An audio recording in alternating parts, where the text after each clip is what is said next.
All right, welcome back to the Gus and Rus show. I'm Russ, I'm Gus. and today we did a little endeavor into the early 2000s with our choices. I had to watch and review the movie The Nightmare Before Christmas, and Gus had to do the Panic at the Disco album, A Fever You Can't Sweat Out.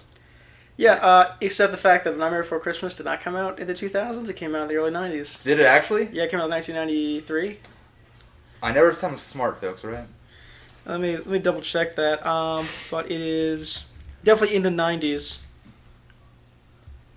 Oh, it's even earlier. 1993. I was right. I'm just that good. At least I know who directed it, Gus. I should do. At least I do. I'm not going to say why I know that or who told me. But, someone told me, I think, with like thick black glasses. That's okay. I can change the questions. Shit. Yeah. I don't need that.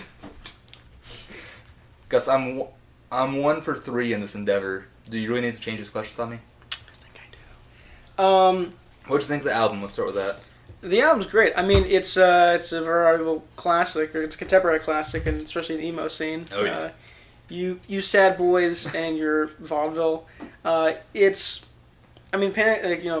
Not Tragedies is probably one of the best songs of the 2000s. At least one of the most notable. One of the most notable. It's my favorite. It's my favorite song on the album. Okay. I think the nostalgia probably is part to play, but it is Yeah. just generally a great song. It's a good song. It's very catchy. But most of almost all the album still has the kind of same sound. It's a really great, unique sound, and it's a shame the band cannot stay along like together for super long because the album's great, and I think it's. Oh yeah. I think if those original members had stuck around more, we could have gotten more like that. Yeah. But now I feel like someone's gonna correct me on this. They're gonna DM me on Instagram like, Russ, you're a fucking moron. I'm pretty sure now it's just Brendan Urie, but still using the Panic at the Disco name. Yeah. Which, personally, I think Brendan's become a bit of an egomaniac. That's just me, though. I'm not saying he's still a very talented musician, and I'm not gonna sit here and be like, oh, he's not talented, he's a hack, because he's not. He's very talented.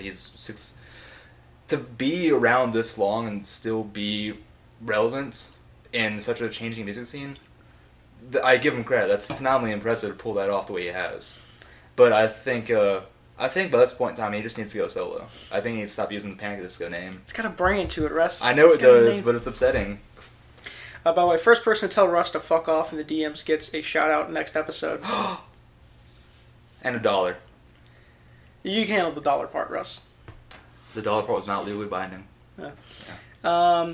But it's like, it is kind of like interesting how I guess it's sort of similar to Ghost, where it's like the lead singer had like all these original band members, and then they all left and sued him, and now he's just kind of got a rotating cast. But He won the suit, though. He won the lawsuit, but it's still just called Ghost. But did he win morally? I don't know if he did. I mean, he won the lawsuit. In America, that means you won morally. You're right, though, but he's not American. He's Swedish. Well, he got sued in America. You're right. But I guess that is a good point. Like, it's a similar kind of thing where he's still using the name, but it's just the kind of one guy now. Yeah, I mean, it still. I like trying to remember. They still have hits. They do. But the sound has definitely changed. Oh, it's definitely changed a lot. I think probably my favorite song on that album, either Kami Sato, or however you choose to say it, or see, the thing about this album is every song title is about 10 pages long. So yeah, he did say that they didn't have an actual set name for the songs. They just kind of did them.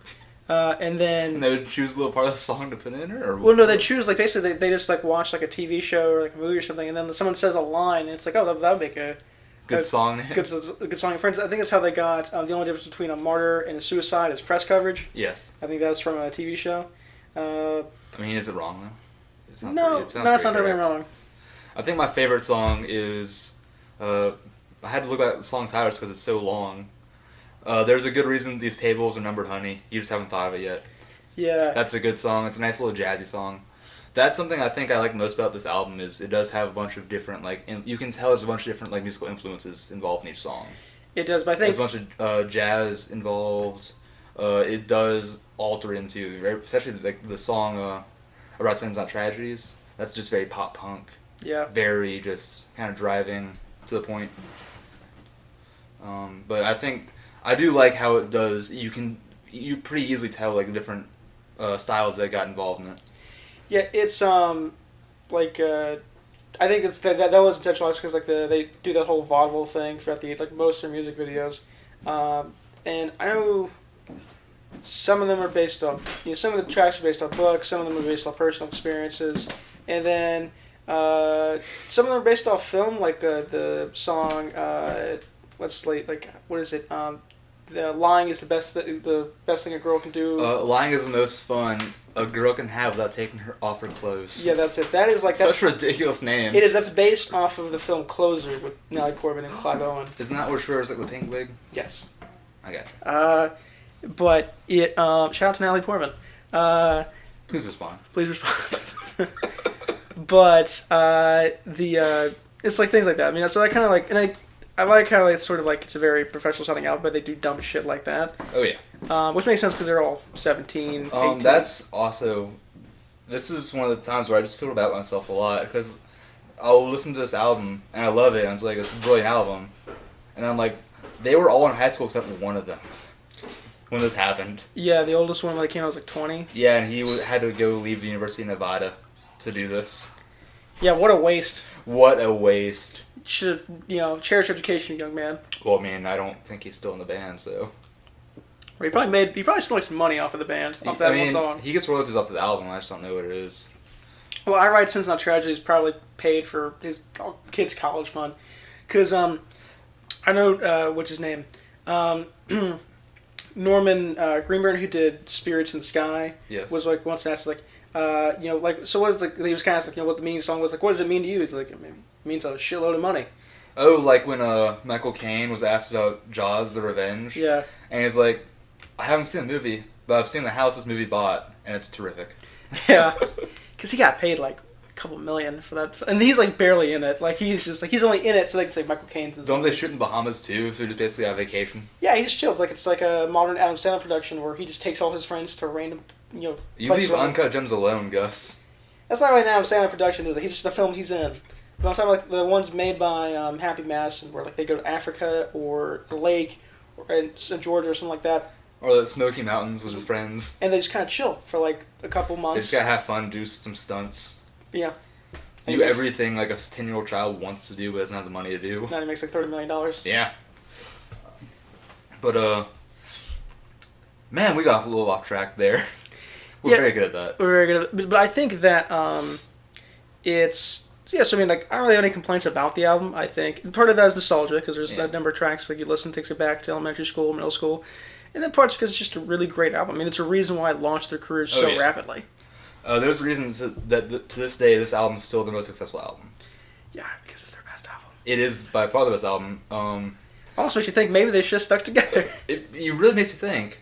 Remember, I typed in the name of this album to, like, do some more research for the questions I have to ask you later. And, like, the first thing I saw was like 99% of people like this album. I was like, damn, okay. Yeah, it's like, I mean, it's just like one of those things where it's what it could have been. It's like Motley Crue kind of, where like they were just shambling through their time, and they all got sobered up and did their best album, which was Kickstart My Heart, and then after that, or Dr. Feelgood actually. Yes. And after that, they just completely went off the deep end. But like that one time where they actually went all together. I mean, to his credit, Brendan Urie didn't absolutely kill his friend, and paralyze a couple in a car accident. No, he didn't do that. Like Vince Neil did. That is true. I'm not sorry, Vince. Don't sue me, please. Yeah, you heard that here. I don't have Russ is not sorry that Vince lost his daughter to cancer. You heard that here. I don't understand. What? That is not what I said. Take this out of context. Russ has no pity for cancer victims. Fuck you. I'm just going to pass the rest of cut this out of the episode. And let you find out about it later. Yeah. But, overall, what would you rate the album? I mean, for me, like, no album is perfect, but for me, it's like a 10 out of 10 album. It's just a really great album. It's one of the best of the 2000s. It's something that's going to probably inspire. It probably has already inspired future musicians. I mean, that was 15 years old. Yeah. It's inspired, probably will continue to inspire musicians, and it I mean, it's still a great staple to have in your career, despite the fact that he never really, in my opinion, rose back to that height. I think the fact that he ever got there in the first place really says a lot about Brendan Urie's talent and the talent of everyone involved in the album. I think for that to be a band's debut album, you're doing pretty well. I wish they stuck around for that, and his head didn't get so big, but that's irrelevant. Yeah. He has a giant forehead. Now attacking your looks, Brendan. Do something about it. I assure you, Russ has a much bigger forehead. I'm wearing a hat. They can't tell. They can't tell. Why do you think the hat's there, Gus? But also to say, like, it actually just kind of reminds me of Nas, because his first album was Illmatic, which is regarded as like one of the greatest albums of all time. It's some people spend it's the greatest rap album of all time, and then he did like he's done some great stuff since then. But he's done well, but he's never matched that album. He's never matched that album. I don't know if he ever will. Probably not. That was such like a great lightning in a bottle. I think it's the same thing here. How old is he now? In his 40s. Yeah, his time's running out on that. Yeah. It's just like you can be like a hardcore rapper. But he is, it's the same thing where it's like it's lightning in a bottle, and you can't quite replicate it, but you can get pretty close, and I think. But I do think that adds to his magic, to like the album's like magic though, I would say, like, because this was just like, everything went perfect for this, they clearly got all their songs together pretty fast, because the went to recording this with half the songs done. They were the other half in the studio. Yeah. For the listener, Russ just tried to snap during that, and it didn't work quite. Oh, shit, there you go. Yeah. Well, I mean, now you focus up. I peeked the mic. Damn it. But, so, yeah, I think we've kind of sucked this album's dick enough. I think have. It's a great album. I mean, if you haven't heard it somehow, go listen to it. It's, even if you are like, I'm secure in my childhood, I don't need to listen to emo punk bands, fair. But listen to it. Still, fuck you. Yeah. Still great artistically and commercially as well. But moving on to your side of things, we can have The Nightmare Before Christmas, which is another great classic in film. And it's, like we were saying before this recording, I think this is the first time where we both really, really did love what their person assigned us. Yeah. And I don't know if you already knew this about me, but I am a huge fan of stop motion. I highly respect the art of it. I think it's a beautiful art. I think it shows passion and dedication because I know how fucking long it takes. I think it's just cool to watch like things come to life, knowing that they were just standing there and move them around and take photos and all that bullshit. Like Spencer in that one episode of iCarly, yes. He tries to make the score on the taco. It's just like how they didn't win an Oscar, I'll never know. We'll never know. But I thought it was I think it's a great movie. I love the appeal to it. I guess I love the visuals. I look for the word. Of course I fucking love it. I like Halloween. Yeah, no, I mean, that's the thing. Is like, I mean, he's a little emo bitch. He'll like it. Yeah. Alright now. Yeah. But it... Are you wrong? No. Hurtful? Maybe. Yeah. Doesn't matter. But no, like, this is one of the best... I mean, I guess... Yeah, no, it's one of the best animated films of all time. If The Lion King counts as animated, this counts as animated. Wasn't... if I remember correctly, wasn't Nightmare Before Christmas the first animated feature to like win an Academy Award or something like that? It was, or win Best Picture or some shit like that. It didn't win Best Picture. It won something, didn't it? It won, I think, it won special effects. Or it's not in special effects. Which was the first animated film of its kind to do so. Oh, okay. I mean, that's still pretty phenomenal. It is. I mean, this is like almost a 30-year-old movie. And like, cause I remember reading like this film was like shelved, or it was Tim Burton's idea, and they like denied him twice to like do like a short film about it. Well, yeah, because like he was like back in like the 80s, but then he made Edward Scissorhands, and everyone's like, oh, well, let's see what else he can do. Let's see what happens. I know Disney didn't release it under their own name because they were scared it was gonna scare children. No, so Disney has this production which I think they still have called Touchstone, and basically anytime they make a film that they fear is too adult, because that's the thing about this movie, it's marketed towards kids, or it's supposed to be classified as a kids film. Yes. But Disney is like, it's too dark for kids, so we're just gonna put it on a Touchstone and then release that. I think they did the same thing when they made Tombstone with Val Kilmer and... I have not seen that, but now I kind of want to. It's a really great Western. Okay. With Val Kilmer and Russell Crowe, and I think they also released that on a Touchstone. But that was like a hard or Western action film. Oh. So Disney sometimes does some stuff, that are like, They want to get creative with it. They want to get creative. They want they want to... They can't touch the Disney brand because this film is, at times, pretty disturbing. Haven't they gone back and like reclaimed it though as their own, or like they'll go baback and like re-release it under their name? They might. I think they still have to kind of give Touchstone credit because like of how Hollywood works. But Wait, do they own Touchstone? they do. So they're giving themselves credit, Gus, just under a different name. Yeah. Sick. Well, I mean, that's how like friends. That's how Hollywood accounting works. Is they make all these shell companies. Is that how it works? Yeah. So basically, what it does, right, is you have like company A, and then and then the company A, like through a variety of shell corporations, owns company B. Yes. And company A, like let's say for instance, you own an actor, like a percentage of net profits on the film. Yes. Well, then company B just makes up all these charges for random bullshit. And then company A is like, oh, no, we actually didn't make any money off of this film. Even though you did. But we didn't make any money. So those actors don't get any bonuses. And that's kind of why, that's how the body actor for Darth Vader got screwed over. And actually, that's George Miller, the director of Mad Max Fury Road. He was owed a $7 million bonus by Warner Bros. For certain things met. Yeah. But Warner Bros. Claims that, no, you didn't reach these things due to Hollywood accounting. And so you don't get that $7 million bonus. And because of that, he has refused to work with Warner Bros. Ever again. So that's probably why we won't get a Mad Max film again under Warner Bros. Gus, are you exposing Hollywood? This is well known. Okay. Just no one cares. We're gonna have agents at our house tomorrow because I'm frightened. Nah, fuck. We have things to do tomorrow, Gus. No, they don't care. No one cares. This is all. Why don't they care? This sounds really shitty. Because they still make money. Wait, did the body actor for Darth Vader actually get screwed over? Well, so let's consider this. So, he was owed a percentage of the profits on Return of the Jedi. And it did really well. And that film made $400-something million off a $15 million budget. And they still declared a loss. How? I don't know.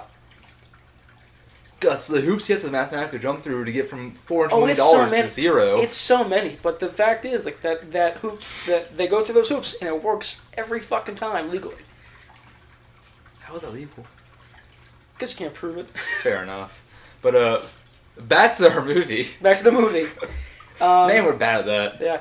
It is one of the great films of the 90s. Oh, yeah. And I think it's like it's a great unique concept. And I think also has potential to have like for a really cool cinematic universe because the thing is like when he goes into the little opening area, you see one for Easter, you see one for Christmas, for Hanukkah, which I think is actually probably just a door that goes into like the kosher deli in Brooklyn. And then you have... I'm trying to think if you have any other... I am interested to see if it's just like... Aren't there like two other films like in the same universe though, technically? Or am I thinking wrong? I think you're correct. Or is it like... I just haven't seen them. Because one's like the Zombie Bride or some shit like that. No, the Corpse Bride, that's Corpse not... Bride. That's Is that not not the same universe? I don't know. It's not connected to Hollywood explicitly. It's not connected to the... Oh. Then the second thing I was thinking of, there's that guy and his dog. I think that's the same universe as the Corpse Bride. I think it's just because, Because it's dark and edgy and emo. I think it's just because Tim Burton just lost his dog at a young age. He's just refuses to, get over it, like everybody else. He just continues to bitch. That's what this movie's about. That's what this movie's about. His bitching over the fact he lost his dog at a young age. If the dog can fucking die, we wouldn't be here. Exactly. No, but it is, I'm allowed to speak like that. I lost my dog, so... I went through the trauma. I saw your dog today. My first dog. Oh. Yeah. Apparently you forget, so fuck you. I never met that dog. I know it died before I met you. But the thing is, like, this universe is super interesting because it's like, okay, well, how do you get a door? Like, for instance, like, is it like all the holidays get? Like, is there like some Aztec, blood sacrifice holiday that gets up the universe? I wish. That'd be so metal. I would. Is it like once you stop, like, is there too few people celebrate your holiday, you just lose the door? Like, is there a certain point where That'd be cool, though. the universe just collapses because people they go to war because they're like losing followers? But like, I mean, it's really interesting universe, and they completely just say fuck all of that. Let's just pay attention to this one dude and all his like sad boy thoughts. Yes. His sad skeleton boy thoughts. He's a sad boy. He's a sad bony boy. The military fucking shoots him down. Yeah, that's the thing. What a universe! Actually, that's the thing. Also, yeah, the fact is, like, there's a military intelligence that tracks Santa Claus, which means does the military know about this alternative universe? Have they traveled into these alternative universes? My question is, so they can track him and shoot him down, but once he crashes, it's over. No one's looking for him.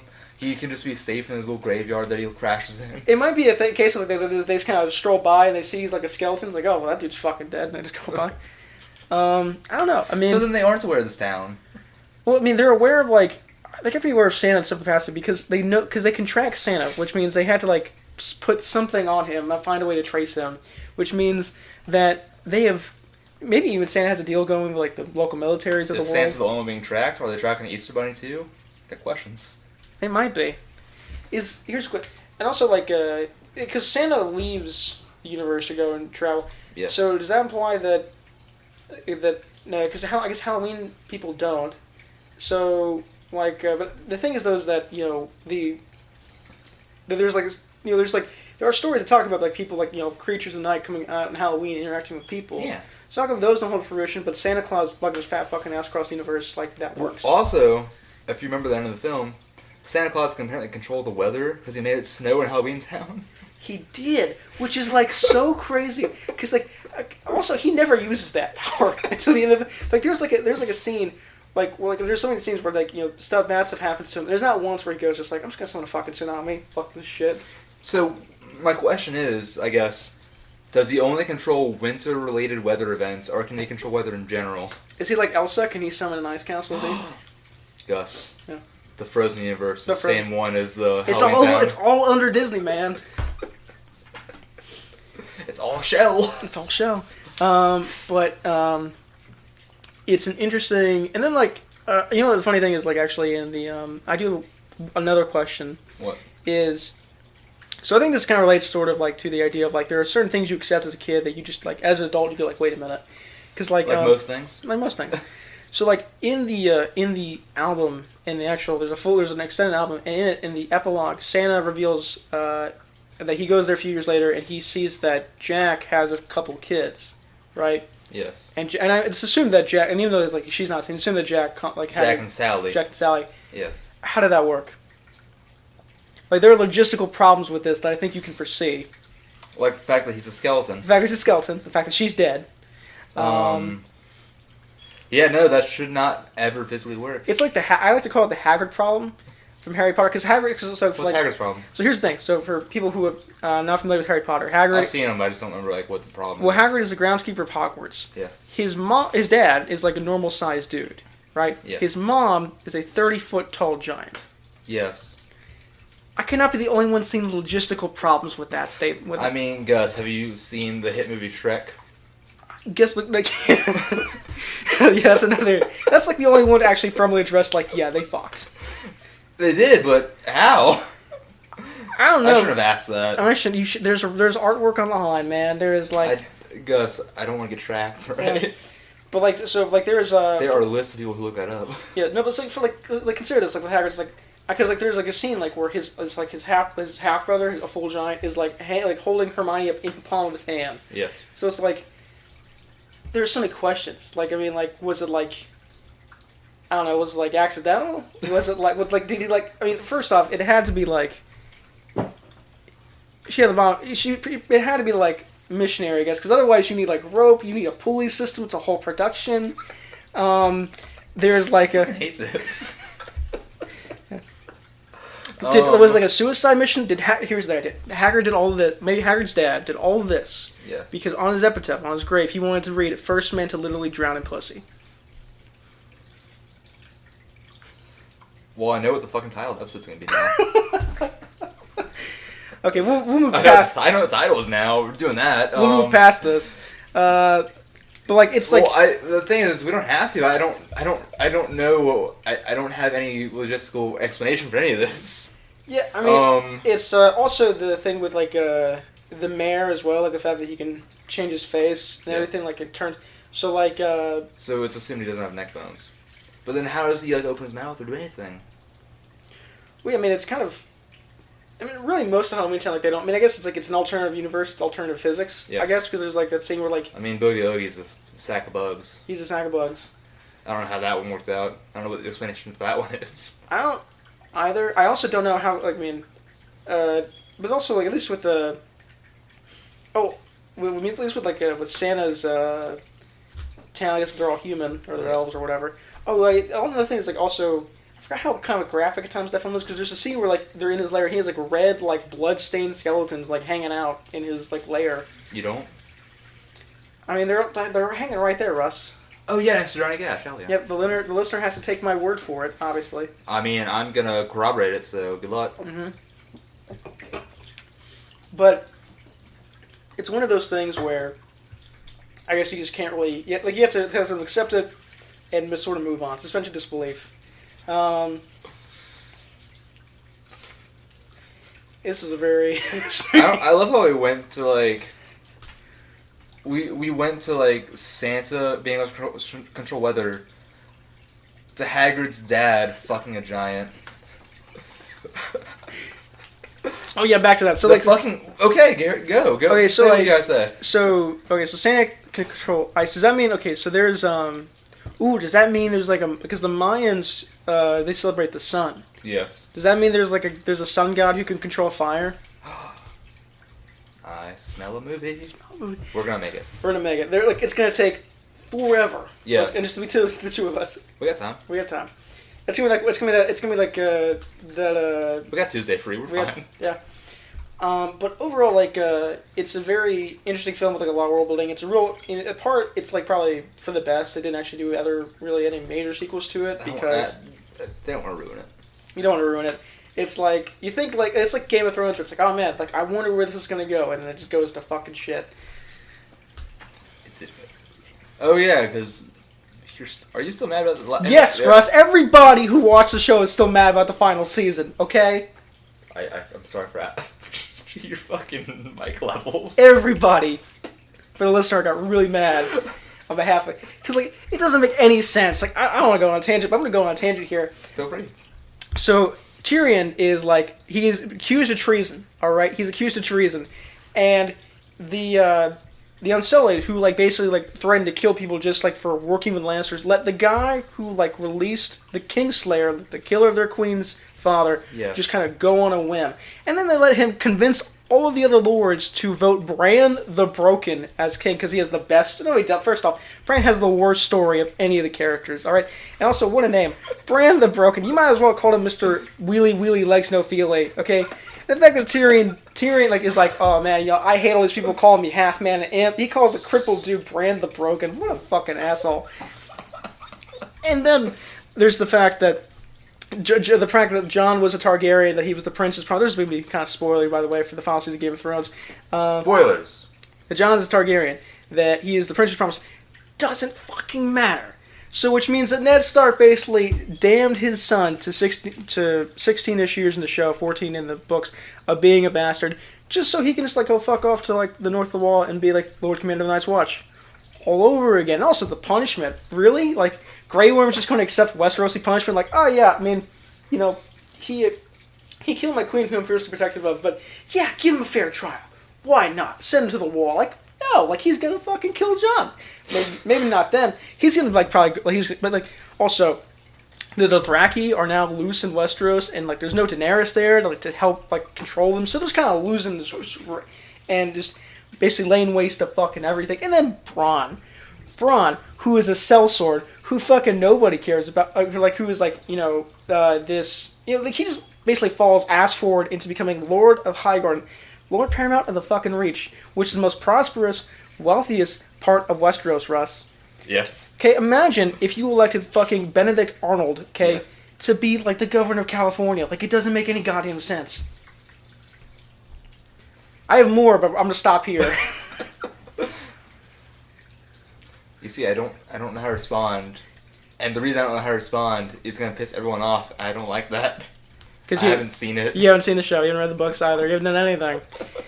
The books are. I mean, I've read the first book. I'm gonna continue to read. They're really good, but they're long as hell, though. Yeah, but I mean, I got time, Russ. I'm unemployed. I got nothing better to do. Man, there's... I was going to make some kind of joke, but I'm going to have to cut out regardless. It's not going to be funny. You make a joke about this, the fact that there's there's like probably legit fan fiction out there that's better written than Season 8. And I find it hilarious. Oh, there was.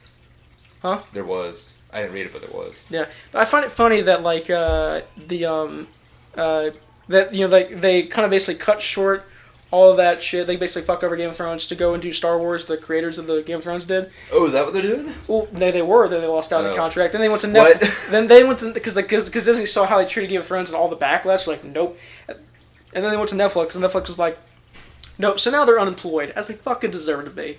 The goddamn hacks. That really was a short-sighted move. It was, because the thing is, like, George R. R. Martin said the show could have gone for 13 seasons. He said that, and then most people say, like, it could have probably gone for 10. But they did 8, and not even, like, really 8, like 7.5, basically. So in answer to your question, Russ, yes, I am still mad that they fucked that show so bad. Gus, I think you're so mad, buddy. Yeah. So let's go back on track, because we're so good at it. It's a potential. I would rate this movie like you would do the album 10 out of 10. I don't have any. This is one of the rare movies, and you know this about me. One of the rare movies where I actually don't have any complaints about it. I like it through and through. I think it's all good. I don't have anything. Yeah, there's logic loops in it, but that's most movies, so I can move on. But I don't. There's nothing about the movie actually I don't like. I think it's a great movie. It's an art style I appreciate a lot. 10 out of 10. Very good. All right, you want to move on to questions? Absolutely. Okay, you want to go first? I'll go first. Okay. Let's see. Okay. Ready, Gus? Sure. I feel like you know what the first question I'm going to ask is, What is because I asked earlier. What's the longest song title on the album? It's the last song, oh God. It's like, was it, Build God, Don't, or Until You Build God, Don't Talk to Me, something like that? Nope. It's, You Are Close. Actually, sadly, it's just Build God, Then We'll Talk. Yeah. So it stops there. But it's something I said earlier in this, I might have said it in an episode, it's, at least by my count, there's a good reason these tables are numbered, honey, you just haven't thought of it yet. And I'm pretty sure I counted that like 15 words. 1, 2, 3, 4, 5, 6, 7, 8, 9, 10, 11, 12, 13. 16 words.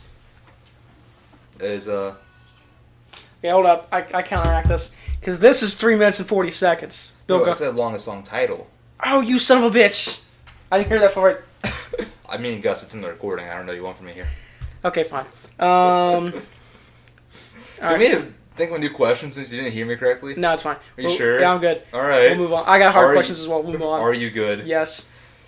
Still. You're over 1. You're a little upset. I can see it in your eyes, but we're okay. That was just me like going off. That was still me working through the tangent. But we'll go. What famous pop punk bassist initially signed the band? This one, it kind of goes hand in hand with the band though, because I'll give you a hint. The band whose bassist signed them is the other band that's always thought of when you think of Panic! At the Disco. There's 2 bands you always think of when you think of that era. No, is it Vampire Weekend is the other band? No, much bigger. They still do a lot of stuff. They're still very, very active. Oh my God, who the fuck did that album? I can give you one name of one of the songs to help you out. Is it the guys who did? Oh my God, what is that band? They have a lot of songs, Gus. They have a shit ton of songs. Is it the guys who did the Black Parade? My Chemical Romance? No, that's not them. Oh, that's what I think of. There's one that like they toured together. I'm pretty sure like a lot. Oh, did they? Yeah, they're okay. There's a very. Let me give you a hint. There's a very famous picture of this bassist walking on the street, and Bruno Mars is turning around looking at him in the photo. No idea. Damn it! I gave you. Maybe I made my questions too hard this time. That's fine. I got hard questions too. It's Fall Out Boy's bassist Pete Wentz. Oh yeah. Because Fall Out Boy and Panic! At the Disco were like the 2 like poppy ones, and MCR was in the corner being a lot more emo than everyone else. I got you. No, he signed them to their initial deal. Okay. Because Fall Out Boy had like a 2 album head start on. You really couldn't have another super talented person on that band. Never again. He has to. How many weeks was the album in the top 200? How many consecutive weeks? It was a shit ton. 55. I'll give you one more shot. You're low. 75. Damn it, Gus. You have to go over 3. It's 88. Okay. 88 straight weeks there in the top 200. All right. I feel like I'm aiming too hard and I feel bad. That's fine. I got. But I know for a fact that you gave me hard ones. Yeah. Because that's how you do, and I'm 1 for 3 for a reason. Yeah. So I mean, really, I'm just leaning towards me, but I'm probably still gonna fuck it up. Okay. where did the album peak in the top 200? What was its highest position? 3. I'll give you one more. I'll give you one more chance. 1. Okay. It was never that high. It was 13. Okay. Over 4. This last question seems unfair but to ask you. Let's go. I feel like you have some bullshit lined up for me. So the smile you're giving me means that you have some bullshit in your phone lined up. Some of them are like not that bad, and others are kind of bad. Then I feel less bad about asking Okay. you. What was the budget for the album? I'll give you a hint. It was significantly lower than you think it is. $300,000. I'll give you one more chance. It's significantly lower than you think it is. $15,000. That was pretty fucking close. What I was might it? give you that one. It's how close you were in the second guess. It was $11,000. I'll give you that. Okay. You're within $5,000. I'll give you that. But no, the budget was $11,000 for the album. That's pretty good for $11,000. They made a profit off that. Gus, do you know how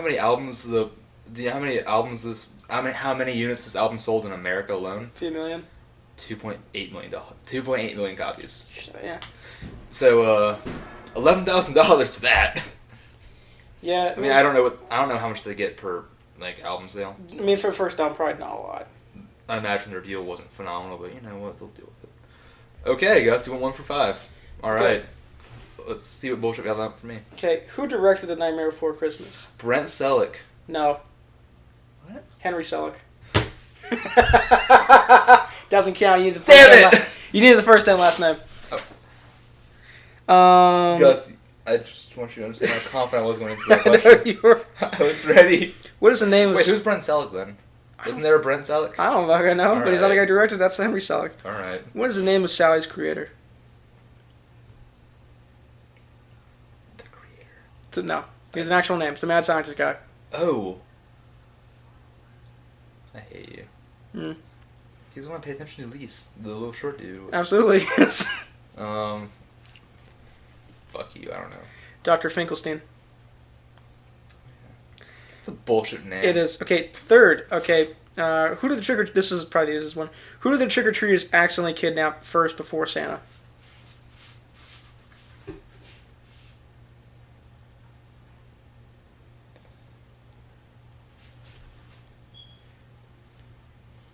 Who the fuck did they kidnap for? I can tell you. I just remember them. I'll give you kidnapping Santa. I'll give you a guess. They kidnap somebody before they kidnap Santa.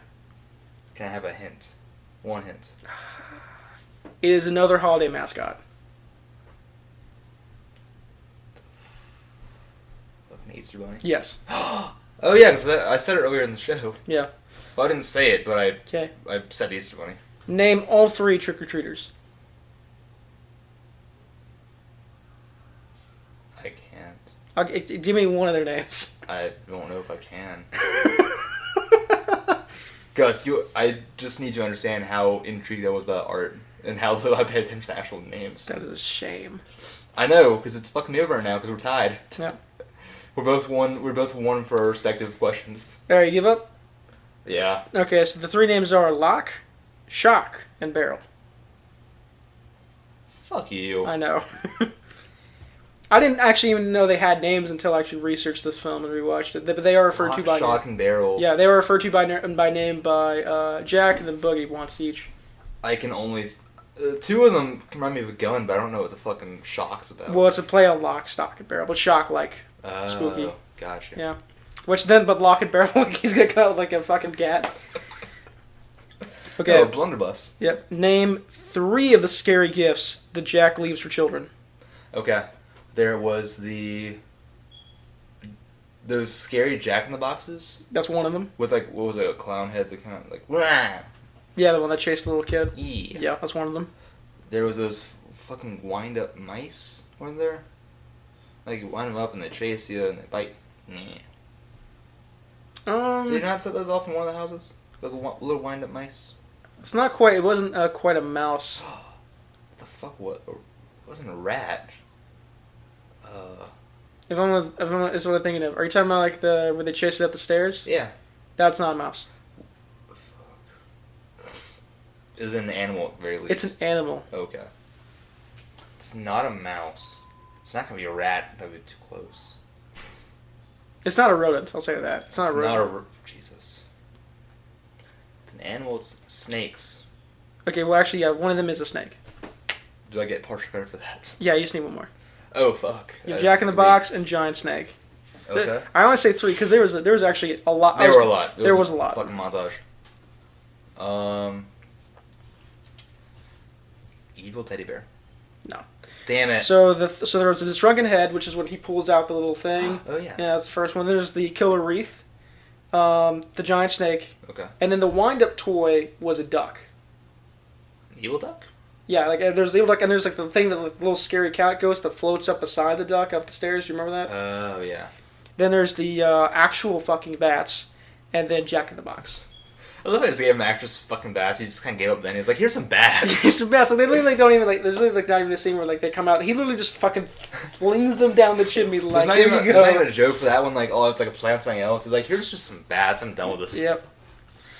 Well, that didn't go well for me. No. Are you 1 for 5? We're both 1 for 5. Okay. I'm gonna give you my bonus first. Give me your bonus first, because this will determine why I fucking do. Okay, name 3 of the ways the trick-or-treaters plan to kidnap Santa Claus. It's in the fucking song. It's in the fucking song. Damn it! It's in the song. They were gonna hit him over the head at one point, I think. That was part of it. Yeah, I'll kind of give it to that one too. Okay.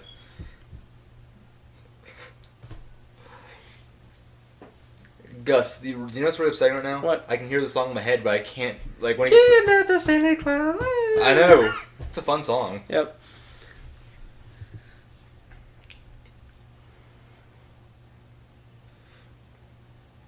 Fucking push him in a pot or something. That wasn't part of it. You were close with that one. There was some cooking involved. Well, because the image in my head right now was like him like making like a pot of like stew, and they push him in. That's the image I have in my head right now, but I know that's not it. Yeah, I mean, there's a certain Really word upsetting. I'm looking for because they specifically refer to it like as something. It's never going to do this to him besides cooking. They You're gonna boil him. yes, they said they're going to make them. They call him the Big Red Lobster Man, and they're going to boil him and then butter him up. Ooh, that can be tasty. That's Santa you're talking about, Russ. You're talking about eating Santa Claus. It's a movie, Gus. Okay. It's my defense. They're gonna tie him up. No, they weren't gonna fucking do that. I mean, they It's tie him obvious. up. They tie him up in a few of them, but there's like a second part to it that kind of diversifies. I know, and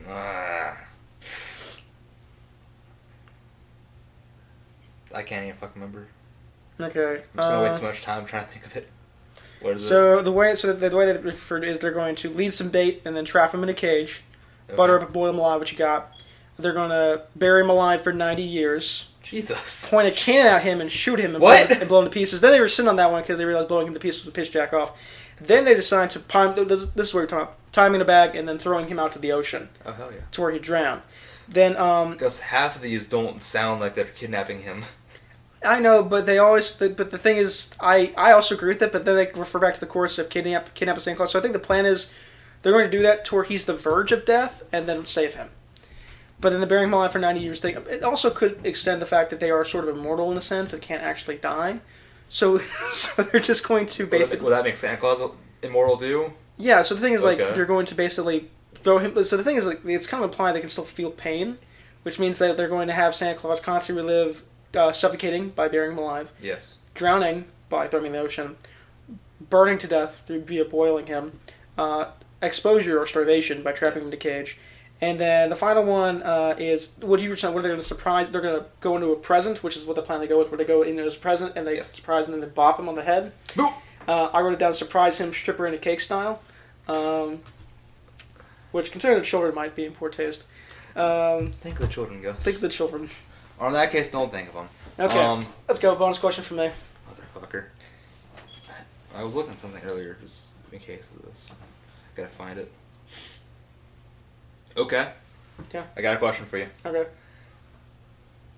In what recent year was the album upgraded to RIAA double platinum for surpassing 2 million in sales? I'll give you a hint. It's somewhere within the last 7 years. It got upgraded to double platinum. 2015. You got it. Oh, cool. You got it. Yeah. I was like, 10-year anniversary maybe. Yeah, no, you got that. I think there was some technicality that they bolstered it from. I don't think it because the number jumped a lot in a few years, and I don't know if it was like they did like an anniversary edition of the album or something. I have to look that up, but you got it. Okay. Do you have an idea of what you want me to eat for next time around? Oh, I thought we were gonna go one more time because we both got the bonus question. I didn't get it though because I only got part of it. Right, so you won. Yeah, no, you got that. Okay. Congrats. If you have an idea now, you can go ahead and tell me. But if you don't, we can announce it later. Oh, a salmon smoothie. A salmon smoothie. That's probably the most creative thing we thought of so far. Salmon smoothie. Salmon smoothie. Do you have any requirements of this smoothie? I want the salmon to take as much of the flavor as possible. Okay. So we're going to probably try restriction. Like, I had to look up and see. Make like 3/4 salmon essentially. Yeah. Okay. It's not gonna be fun. It's not. I'm not gonna like pure it all the way. Like, there's gonna be some chunks in there, and you're just gonna have to use a spoon or something. And you know what? This next episode, the food challenge, which will be not next weekend, but the next weekend because we changed our schedule. That can be shot in the new apartment because I'm moving. Yes. Yeah. You are. That can be fun. We have some nice little angles there. I got an open kitchen in there. It'll be fun. Good time. But anything else you want to add before we call an episode? Also, congrats on winning. You are now. I just want to state the record for us just to keep a track of that. I've won once. Gus has won 3 times. Go fuck yourself, Gus. I already did this morning, but thank you for asking. Very, very original joke, Gus. But anything else you want to add? I don't know. Just traveling in these dark and unprecedented times. Please stay safe. Don't die. That's always really key. It is key. And again, shout out to the first guy to call Russ a cunt, an asshole. Just insult him the best you can, and we'll just make me feel bad. Make you feel bad. And you'll get $1 from. Already does. You'll get $1 from Russ, and you will also get a shout out in the next episode. Exactly. Yeah. And with all that said, I'm Russ. I'm Gus. And this has been the Gus and Rus Show. See y'all next time. Bye. Bye.